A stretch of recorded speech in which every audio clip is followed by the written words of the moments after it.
ನಮಸ್ಕಾರ ಎಲ್ಲರಿಗೂ. ಇವತ್ತು ಮನೆಯಾಗ ಎಲ್ಲ ಹಿರಿಯರಿಗೂ ಗೊತ್ತಿರುವಂತಹ ಬಹಳ ಸಿಂಪಲ್ ಆಗಿರುವಂತಹ ಒಂದು ರೆಸಿಪಿಯನ್ನು ಮಾಡಿ ತೋರ್ಸಾಕತ್ತೀವಿ. ಉತ್ತರ ಕರ್ನಾಟಕದ ಸ್ಪೆಷಲ್ ಆಗಿರುವಂತಹ ಜೋಳದ ಹಿಟ್ಟಿನ ಈ ಹೆಸರು ಬೇಳೆ ಕಡುಬುಗಳನ್ನ ನೀವು ಒಂದು ಸಲ ಮಾಡಿದ್ರಿ ಅಂತಂದ್ರೆ ಭಾಳ ಇಷ್ಟಪಡ್ತೀರಿ. ಹಂಗೆ ಅಷ್ಟು ಆರೋಗ್ಯಕರವಾಗಿಯೂ ಇರ್ತೈತಿ. ಇನ್ನು ಸಬ್ಸ್ಕ್ರೈಬ್ ಮಾಡಿಲ್ಲ ಅಂತಂದ್ರೆ ಮಾಡಿಬಿಡ್ರಿ. ನಾವು ಇವತ್ತು ಕಡುಬ ಹೆಂಗೆ ಮಾಡೋದು ಅಂತೇಳಿ ನಿಮಗೆ ತೋರಿಸ್ಕೊಡ್ತೀವಿ. ಮೊದಲಿಗೆ ಏನು ಮಾಡೋದ್ರಿ, ಒಂದು ಅರ್ಧ ಕಪ್ಪಷ್ಟು ಹೆಸರು ಬೇಳೆಗಳನ್ನ ತೊಗೊಂಡು ಅವನ್ನ ಒಂದು 2 ಸಲ ವಾಶ್ ಮಾಡಿ ನಾವು ತೊಗೊಳ್ಬೇಕಾಕೈತ್ರಿ. ಈ ಕಡೆ ಕುದಿಯುವಂಥ ನೀರೊಳಗೆ ಆ ಹೆಸರು ಬೇಳೆಗಳನ್ನ ಹಾಕಿ ಚಲೋ ತಂಗಿ ಅದಕ್ಕೆ ಟೈಮ್ ಬಿಟ್ಟು ನೀವು ಕುದಿಯೋಕೆ ಇಟ್ಬಿಡ್ರಿ. ಒಂದು ಸ್ವಲ್ಪ ಟೈಮ್ ತೊಗೊತೈತಿ. ಆಮೇಲೆ ಚಲೋ ತಂಗಿ ಕುದ್ದು ಬರ್ತಾವೆ. ಹೆಸರು ಬೇಳೆ ಏನು ಭಾಳ ಸತ್ತಂಗಿಲ್ಲ ನಿಮಗೆ. ಕುದ್ದಾದ್ಮೇಲೆ ಏನು ಮಾಡಿರಿ ಅಂತಂದ್ರೆ ಅದರ ನೀರನ್ನು ಬಸಿಬೇಕು. ಅಂದ್ರೆ ಹೆಸರು ಬೇಳೆದೇನು ಕಟ್ಟಿರ್ತದಲ್ಲ ಅದನ್ನು ಸಪ್ರೇಟ್ ಮಾಡ್ಕೊಂಡು ಒಂದು ಚೆನ್ನಾಗಿ ಸೋಸಿ ಇಟ್ಕೊಂಡ್ಬಿಡ್ರಿ. ಈ ಕಡೆ ನೋಡ್ಬೋದು ಇದೇನು ನೀರು ಐತಿಲ್ಲ ಇದನ್ನು ನಾವು ಮತ್ತೆ ಹಿಟ್ಟನ್ನ ಅದರೊಳಗೆ ಬಳಸ್ಕೊತೀವಿ. ಆಮೇಲೆ ಒಂದು ಯಾವುದೇ ಮಿಕ್ಸಿಂಗ್ ಬೌಲ್ದಾಗ ಈ ಹೆಸರು ಬೇಳೆಗಳನ್ನ ಹಾಕಿರಿ. ಆಮೇಲೆ ಈ ಕಡೆ ಏನು ಮಾಡಿರಿ ಅಂತಂದ್ರೆ ಒಂದು ಕಡಾಯಿ ಅಥವಾ ಒಂದು ಯಾವುದೇ ಪಾತ್ರದಾಗ ಸ್ವಲ್ಪ ಎಣ್ಣೆ ಕಾಯಕ್ಕಿಟ್ಟು ಎಣ್ಣೆ ಕಾದಾದ್ಮೇಲೆ ನಾವು ಅದಕ್ಕೆ ಸಾಸಿವೆ ಹಂಗೆ ಜೀರಿಗೆ ಇವೆರಡು ಹಾಕೊಂಡವ್ರಿ. ಎರಡು ಚಟಪಟ ಅಣ್ಣ ಕತ್ತಿರ್ತಾವು. ಅವಾಗ ಸ್ವಲ್ಪ ಕರಿಬೇವು ಮತ್ತು ಈ ಹಸಿ ಮೆಣಸಿಕಾಯಿಗಳನ್ನ ಎಟ್ಟಬೇಕು ನೋಡ್ಕೊಂಡು ಅಷ್ಟು ಹಾಕಿ ಎಣ್ಣೆ ಒಳಗೆ ಫ್ರೈ ಮಾಡೋರಿ. ಇಲ್ಲಿ ನಾವು 1.5 ಕಪ್ಪಷ್ಟು ಜೋಳದ ಹಿಟ್ಟನ್ನು ತೊಗೊಂಡಿದ್ದೀವಿ ರೀ, ಜೋವರ್ ಫ್ಲೋರ್. ಆ ಒಂದು ಜೋಳದ ಹಿಟ್ಟನ್ನು ಈಗ ಇದರೊಳಗೆ ಹಾಕಿ ನೀವು ಚಂದಂಗಿ ಹುರಿಬೇಕ್ರಿ.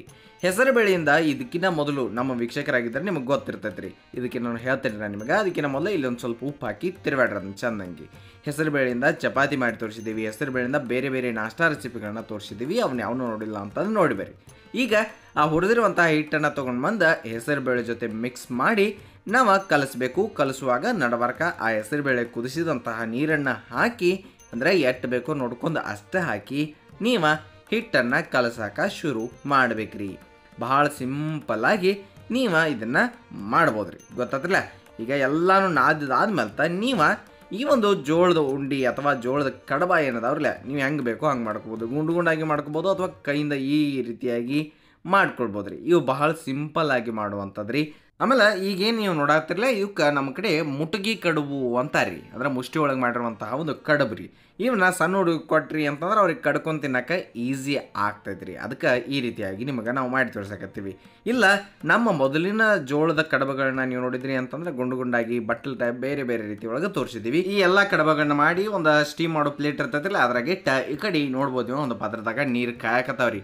ಅದ್ರ ಮ್ಯಾಲೆ ಹೋಗಿ ಇಡೋದು. ಇಟ್ಟು ಆದ್ಮೇಲೆ ಏನು ಮಾಡಿರಿ ಅಂತಂದ್ರೆ ಒಂದು ಪ್ಲೇಟನ್ನು ಅಥವಾ ಒಂದು ಲಿಡ್ಡನ್ನು ಮುಚ್ಚಿಬಿಡ್ರಿ. ಅವು ಚಲೋತ್ನಂಗೆ ಸ್ಟೀಮ್ ಆಗ್ತಾವು ಅಂದ್ರೆ ಬರೋಬ್ಬರಿಯಾಗಿ ಕಡಬ ರೆಡಿಯಾಗಿ ಬರ್ತಾವೆ. ಒಂದು ಪ್ಲೇಟ್ ಅಥವಾ ಲಿಡ್ಡನ್ನು ಮುಚ್ಚಿ ಒಂದು 10 ನಿಮಿಷ ಬಿಡ್ರಿ.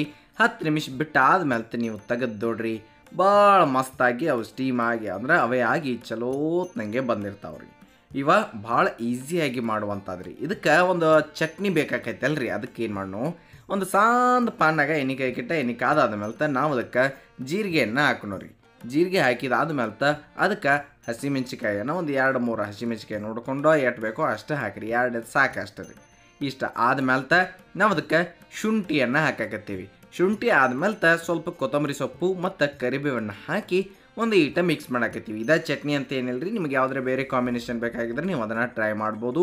ಆಮೇಲೆ ಈ ಹಿಂದಿನ ವಿಡಿಯೋಗಳಿಗೂ ನಾವು ಅಂದರೆ ಈ ಮೊದಲು ಏನು ಜೋಳದ ಕಡಬ ತೋರಿಸಿದ್ದೀವಲ್ಲ ಅವಾಗೆಲ್ಲನೂ ನಿಮಗೆ ಕಾಂಬಿನೇಷನ್ಸ್ ತೋರಿಸಿದ್ದೀವಿ. ಅದ್ರಾಗೂ ಯಾವುದೇ ಆಯ್ಕೆ ಮಾಡ್ಬೋದು ರೀ.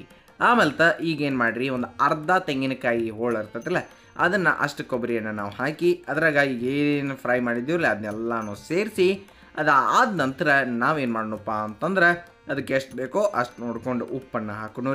ಉಪ್ಪನ್ನು ಹಾಕಿದ ನಂತರ ಸ್ವಲ್ಪ ನೀರನ್ನು ಸೇರಿಸೋನು. ನೀರು ಸೇರಿಸಿ ಗರ್ರ ಅಂಥೇಳಿ ರುಬ್ಬಾಕಿ ತೊಗೊಂಡು ಹೋಗೋಣ.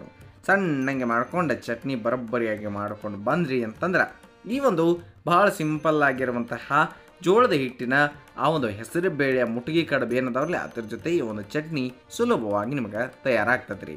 ನೀವು ಅದಕ್ಕೆ ಬೇಕು ಅಂತಂದ್ರೆ ಇದಕ್ಕಿಂತ ಮೊದಲು ನಾವು ಹೆಂಗೆ ಈ ಜೋಳದ ಕಡುಬುಗಳನ್ನ ಒಗ್ಗರಣೆ ಹಾಕೋದಂತೆ ತೋರಿಸಿದ್ದೀವಿ. ಆ ರೀತಿ ಒಳಗೂ ಮಾಡ್ಕೊಳ್ಬೋದು ರೀ.